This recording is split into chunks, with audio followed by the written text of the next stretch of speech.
Welcome to the second episode of the Indus Eagles Echos podcast, proudly presented by Indus International School, Hyderabad. I'm Sanyogita Bobba, and alongside me is Shreya Ramesh. Together, we'll be your hosts as we reconnect with our extraordinary alumni. In each episode of this podcast, we'll be exploring the journeys of our alumni, uncovering wisdom and experiences they've gained during and since their time at Indus. Today, we're thrilled to take a look at Fahmida Zahin's life after flight from Indus's graduating class of 2023. Currently, Fahmida is pursuing her Bachelor's of Medicine and Surgery at Buckingham University. Thank you so much for joining us today. It's truly an honor to have you here. So before we get into the questions, I'd love if you could just introduce yourself, a couple words about you. Hi everyone. So I'm Fahmida Zahin. So I am currently a second year medical student. I just completed my first year, and I have been in this for my IB, and it was really fun time there. I learned a lot, and yeah, that's me. Okay, that's great. Could you tell us a little bit about your college, your experience there, how you're settling in, anything like that? Yeah, sure. So my college, initially it wasn't my first choice. I did get into my other first choices and some of them, but this university stood out to me because of its accelerated program in medicine. So traditionally, a medicine degree is like 5 years, 6 years, right? But in our university, it's 4.5 years. So we do get into the workforce earlier, which kind of stood out to me. Apart from that, it's like a newer university, but they're still doing pretty well in terms of how they're upholding their education, etc. They had really good graduate prospects for medicine, which also stood out to me. And financially as well, it was cheaper for me than compared to all the other unis I got into, because of because it's short, right? So the amount kind of gets reduced. And so all in all, it was a pretty good uni. It's very well situated. It's like an hour from Oxford, 30 minutes from Milton Keynes, 2 hours or one hour 30 minutes train journey to London. So it's like pretty good. Like the Buckingham, where it's situated, it's like a very nice place. So yeah. So you were talking about this accelerated medicine program, right? Could you talk a bit more about that? So when they say accelerated, usually, if I'm not wrong, medicine takes around 7 to 10 years, right? So are you cutting down the syllabus that you learn? Is it the same amount? Can you please specify there?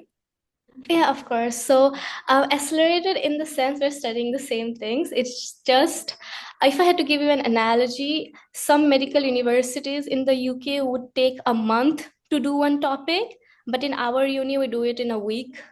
It's kind of like that. So it kind of goes fast paced. We have so the students have to do a lot of background reading along with lectures, etc. So it's a lot of pressure on the students in a way. But then again, you kind of signed up for that. And that's why you also had a separate examination for Buckingham. Like generally universities use UCAT, etc. But Buckingham had their own examinations, and it's pretty good for international students. And I feel MBBS, like the MBBS in India, or MBCHB as they say in the UK, is generally 5 to 6.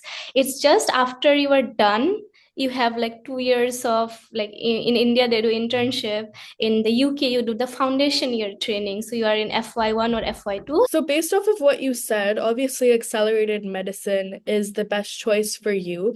But for the students that are watching this, are there any drawbacks and any advantages? And also another question that I had is, does it have the same value as a regular medicine course, the degree? Okay, so to start by answering your last question first, so yeah, I you'll get the same value for this medical degree. You are not at no disadvantage, because in the UK the course is same. It's designed by GM, like the authority, and it's implemented in every university. So the methods and the ways of teaching might be different, depending on the university, but the course content is same because we follow the guidelines. All the universities follow the guidelines and professional outcomes to be expected from a doctor.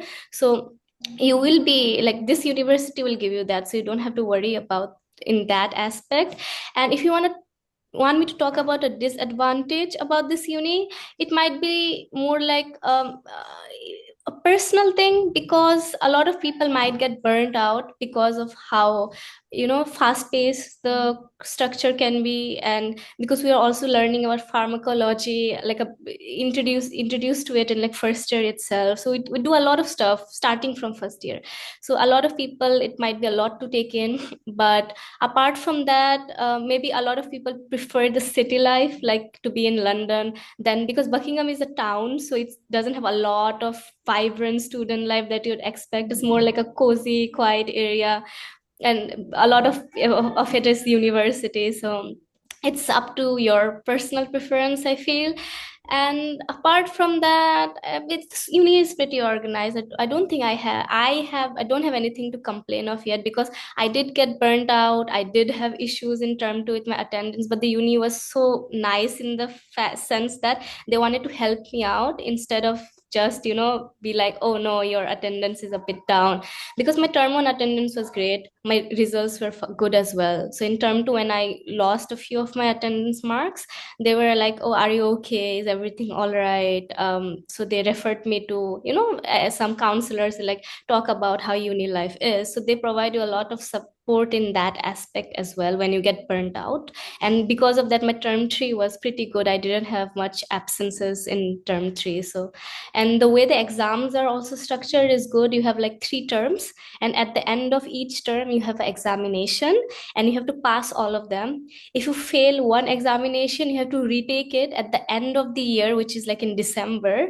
And if you fail that, you will not be continuing at the university until and unless you have a mitigating circumstance. In that case, they will let you repeat the year, but mostly it's like you are not there continuing your studies anymore because of how rigorous it is.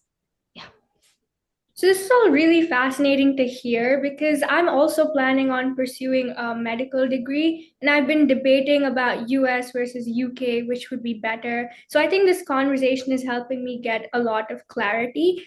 Now, what I want to talk about is our subjects. You and I, we have the same subjects.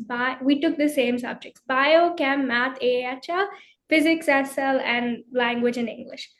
How did you do it? Like right now, I'm under so much pressure, all 3 sciences, the syllabus is huge. I don't understand physics. It takes me like 10 hours to get one topic. How did you manage your IB life? And how did you balance out all these subjects with extracurriculars and other activities you might have planned? That's a very good question. Honestly, I didn't do it very well in the beginning, but yeah, it got to me like, as well. Like, oh my God, I was like, why I signed up for Ivy, now I have to continue with it. But honestly, what one good thing I did was I tried to reduce the amount of subjects I need to take in year two. So I gave one of the examinations, which was Hindi BSL in year 11 itself, which is called anticipated examination. So once I gave it, I got a 7 in there, so I was free. Now I don't have to take any of the Hindi classes next year. I was able to utilize the time to do other subjects which needed more prep, for example, physics or chemistry or biology. Biology was nice. We had a pretty good teacher for biology. So I really enjoyed that. Chemistry also we had an amazing teacher. Physics also we had an amazing teacher. So thanks to them, I was able to get a good score in physics. I wasn't really expecting a 7 there, but then I was really happy. So how I did that was my teacher, he gave me like this files of past papers, like a whole collated past paper question. So you could ask your mentors, or if you are in an IB school, if they have past paper collection, start doing past paper as early as you can. I started it a bit later in year 12, which I regret, because I could have scored like way better if I had put in the more effort. So don't do this mistake like me. So start doing past papers as soon as you can. Maybe even year 11, it would help you a lot. Just do the topics you have learned and do past paper questions as much as you can. For math, I used to use Revision Village. I don't know if you guys still use it. Yeah, so yeah, Revision Village is pretty good. I still have the subscription because it's a lifetime subscription, I think. So that helps me tutoring now sometimes. So that subscription very helpful for math. Past papers, amazing for especially if AAHL, AIHL. Definitely recommend Revision Village. Maybe there are other there are other platforms like Revision Village as well, where you can get more math questions if you have exhausted Revision Village.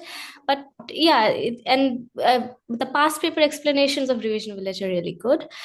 And AI for languages, I feel like watching videos, especially if you're taking a foreign language, watching something related to that would be amazing, like really amazing. Again, physics, maths are pretty much same. You have to do as many questions as possible. Chemistry also the same thing. Biology, try to understand and comprehend the topic first and see how you go on with it, then start doing the past papers, as that would help a lot as well. And your IAs, do you guys still have your internal assessments for sciences, right? Yeah, great. So you need to make up time for that. I tried to complete my IAs before my deadlines, which really helped me. Like was able to score a very decent score, I think, in my math IA. So try to always stay on the deadlines that your tutor mentor gives you for the IA.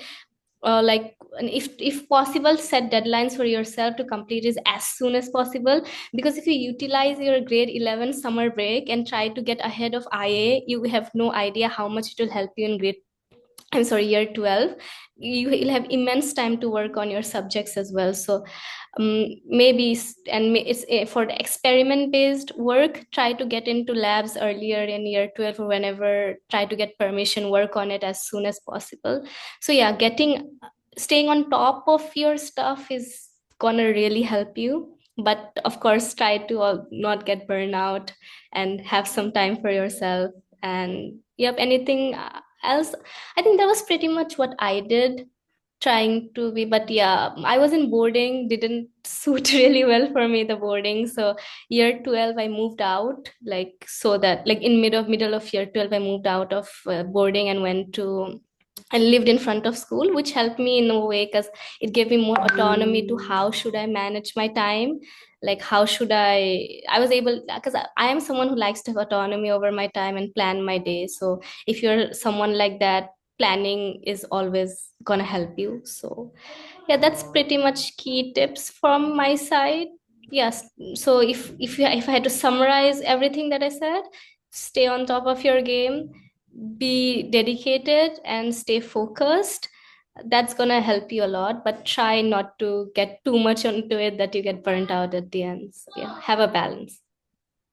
You talked about taking the anticipated exams in grade 11, right? Could you explain a bit more about that? And I also have a very specific question about this. If you take the exam in 11th grade and you don't like your score, can you take it again in 12th grade? Yeah, I'll answer the last one first again because it's a short one. Yes, you can take it again in year 12 if you're not happy with your grade. And what about anticipated exam? How does it work? You are gonna give the exam along with your seniors. So it's like all year 1, year 2 content. So you'll have to study everything of year 1, year 2 together before the exam. So you'll have, like, I give Hindi, so I had to give all the oral examination. We have the IOs, individual oral, so I had to give that with my seniors.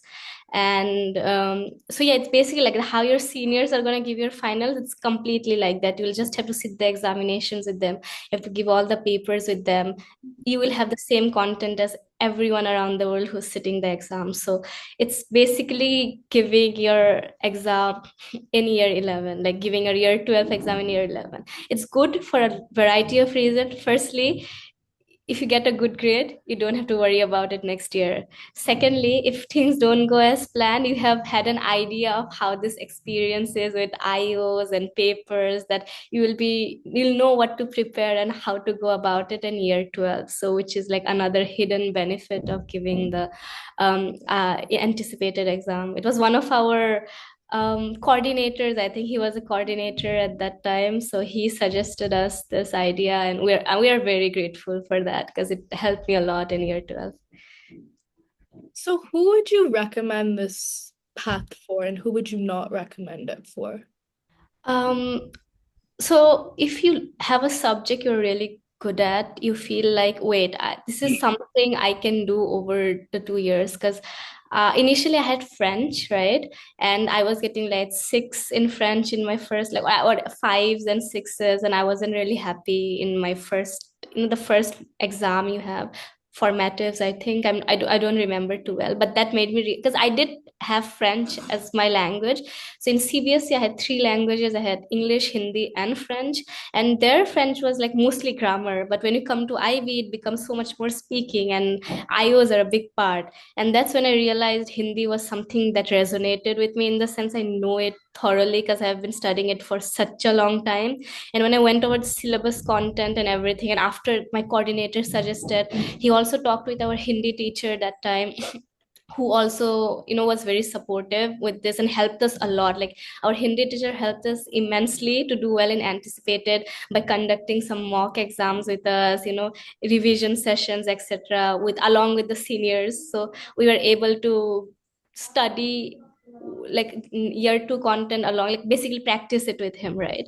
So that was immensely helpful. So my thing that I changed from French to Hindi was a big decision for me, which I felt helped me a lot. So maybe if you feel like, do it in year 11 itself, like in the first 3 months, see if some subject doesn't resonate with you and you feel like it might drop your grades. And if this subject doesn't have anything to do with your college application, you can switch it up. Like Hindi, French didn't really matter for me in medicine, so I switched it up to Hindi. So and it helped me boost my grades up a lot. So yeah, that would be an amazing thing. So see which subject you feel are very good with, well versed with, and you feel like, go over the the syllabus guide provided by IAV for year 1, year 2, and see what you are expected to know and etc. Once you are like, wait, you know what, this I might be able to do it, go talk to your teacher who is teaching you that subject. If both of you agree that you can work out a plan where he or she can help you to study the content along, like maybe attend some of the senior years classes if possible, or extra classes after the extra hours after the classes.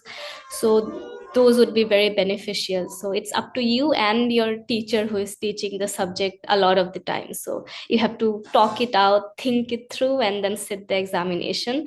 So if you're something who don't want to do this, and if it's a lot for you at that moment, then I guess just wait and give the year 12 exam like everyone. But if it's some, you are like, oh, I want to get rid of this subject, I want to focus on something else later in year 12, then try and talk it out with your teacher and see how it unfolds. Okay, so you mentioned you did a CBSE curriculum in your ninth and 10th, and then you transitioned from IB. From what I've heard, CBSE compared to IB, I mean, the difficulty level is just here. How did you manage that transition? Were the first few months of IB a little difficult for you? Did you feel a little overwhelmed?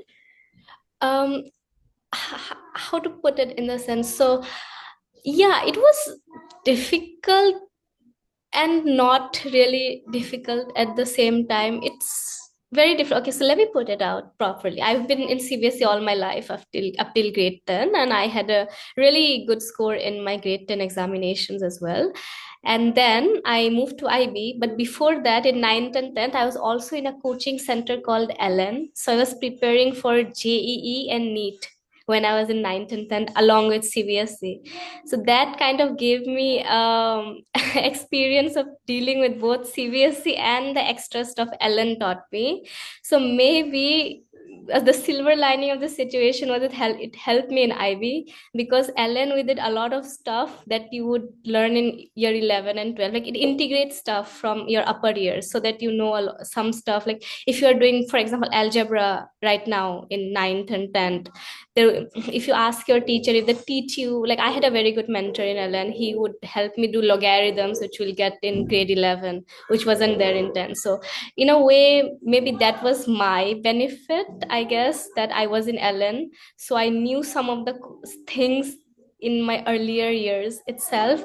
But from the perspective of someone who is fresh out of CBSE, they would find IB pretty challenging if you didn't have an experience outside CBSE.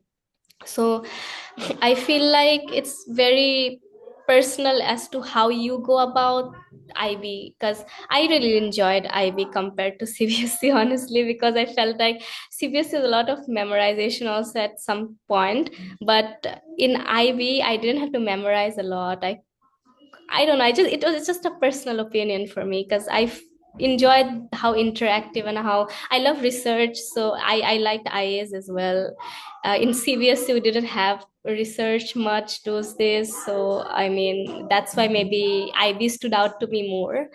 And but my tips to anyone who's fresh out of CBSE and entering IB is to start, have the mindset to unlearn and relearn again, because a lot of the times what you have studied will now drastically be questioned, because you'll be open to a much bigger world now, because you'll have maybe for taking biology it will go more deeper into stuff you didn't know before. So be prepared for that, because that will might come as a shock, might not come as a shock, depending of what experience you have had at the past.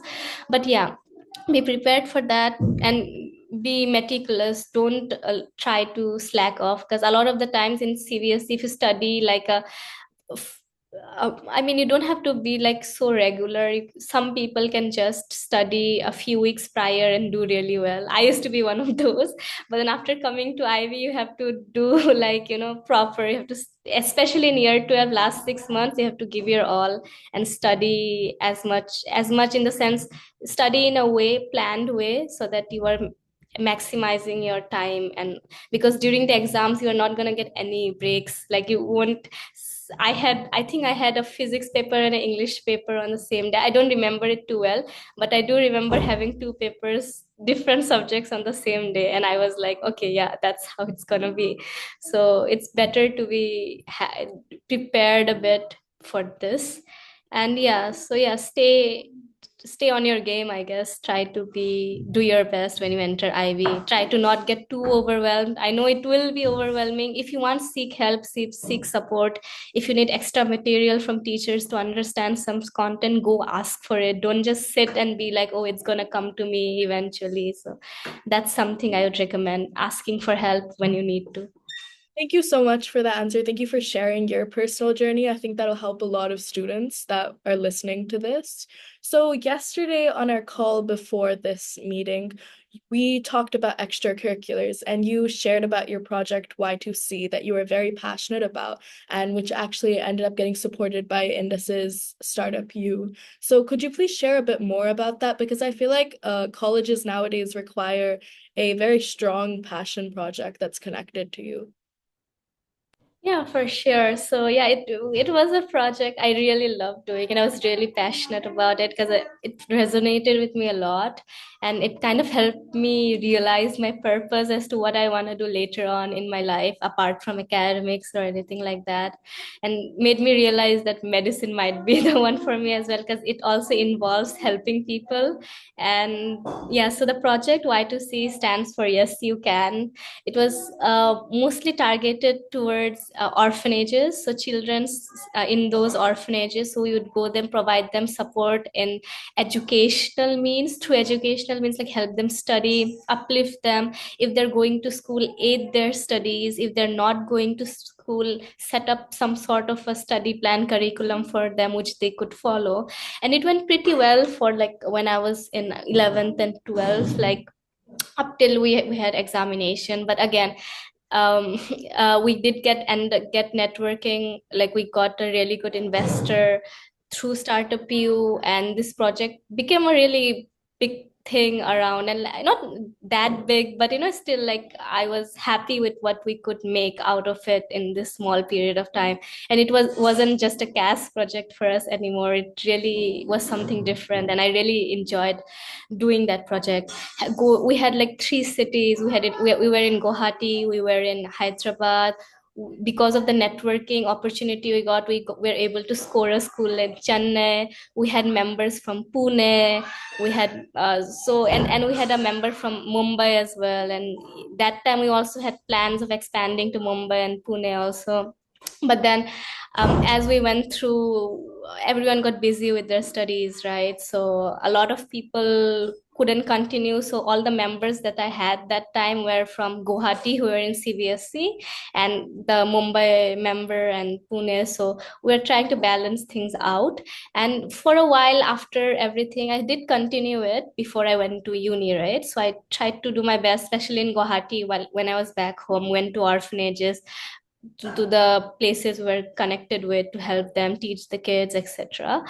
So it did really stood out in my application, I feel, especially in terms of her personal statement, because it emphasizes values like empathy, working for the people, which you can bring it out and put it into medicine as well. Empathy, working for people, service for the people. So it's in, if I US, it's valued, like project itself would have been valued a lot. Like they would like, like a student entrepreneur, they love that, you're starting, and mine was more like an NGO. So, oh, wow, starting an NGO, that's a great thing, right? But in UK, more than the venture itself, they would see what skills you gain out of it, because I wasn't applying for a business degree or something. If it was a business degree, this thing would have really, really, really helped me, like not just the values I learned, but the project itself. But since it's a medicine based degree, what they're looking for is the values. So how I can integrate the things that I learned from this project into how I am as an individual, to be perfect for the field of medicine, or try to be perfect for the field. Like there's no completely perfect, right? But yeah, try to inculcate the values that a doctor should have. So in UK, they value that more, like, okay, these are the skills I learned, now I am an individual with these skills, and that makes me a good candidate to become a doctor or study this course. So that's what I tried to highlight in my personal statement for Buckingham later on. My initial personal statement I sent to unis weren't that good, but I still got into a few. But my Buckingham personal statement later on, which I wrote, I had help. I got external reviews from people as well. That I tried to make it in this way. And this is the advice that person, he studies in Imperial College London. So I connected with him and he told me about this, and that this advice really stood out to me. So the more you can, it's like some things are like gold mines. Like the research project I did, that was a gold mine for me to extract stuff out of and talk about in the personal statement for medicine. So it's all like that. So try to make your extracurriculars in line with what you degree you want to do, what course you want to get into, because that will be more fruitful than going around doing every possible thing. Because if you're doing everything, it's time consuming, because you're doing IB at the same time and studying. So try to keep it focused and like to do things which will matter a lot, and then that you can take out stuff and put it into consideration for the degree, like how this is how it resonates with my degree. So that would be my advice. That was so inspiring to hear about the way you took the time out to help orphanages and the kids in there. I think you really made a difference when it came to their education and their overall lifestyle. One of the final questions I would like to ask you is, are there any regrets you had in high school or in college? Anything you would like to share? In high school, yeah, I have a lot of regrets. Studies wise, I should have started some stuff which I delayed and procrastinated at times. Only if I could go back and turn time right. But I was pretty happy with my final score, so I don't hold it too much against me. Maybe in social life, I think I should have socialized a bit more with people and not just be confined to the small circle of friends I had, because once they leave you, it's like you don't have really other people to rely on, so which can be a bit daunting, right? So yeah, that's the thing I learned to be more open, appreciative of people. It's like everyone's a bit different, so I should have been a bit more, how do I put it, like open and like expressive in the way, and not just, yeah. So I think that I would change about myself a bit in high school. But study wise, I mean, I guess I did all right in what I could do. I feel at that time, in that situation, what I did, I felt okay. In university, thankfully, I've learned from my mistakes from my high school, and I have not repeated them in university. I have a pretty good social circle now, quite a few people to talk to, even if not deeply connected. I do have a few people who I connect with a lot, like, similar experiences, so they have become much closer than others. But then, yeah, now I have a pretty open mind. I talk to everyone, take people as they are instead of trying to dig deep, right? Sometimes just talk to people. Everyone have their own shades of, black, white, gray, whatever you call it. So just because at the end of the day, we're all humans, and you need to have a life to continue with medicine, especially because it's like a marathon and not a sprint race. So on a marathon, when you're going, you'll get exhausted. So it's good to have some people, especially in a different country with no family.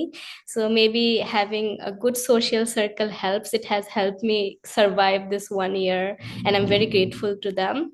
And yeah, so yeah, that's the regret I had. I learned from it and applied it in my medical school so far, so I'm happy about it. But yeah, guys, don't this would be my final advice as well, so maybe we could conclude here.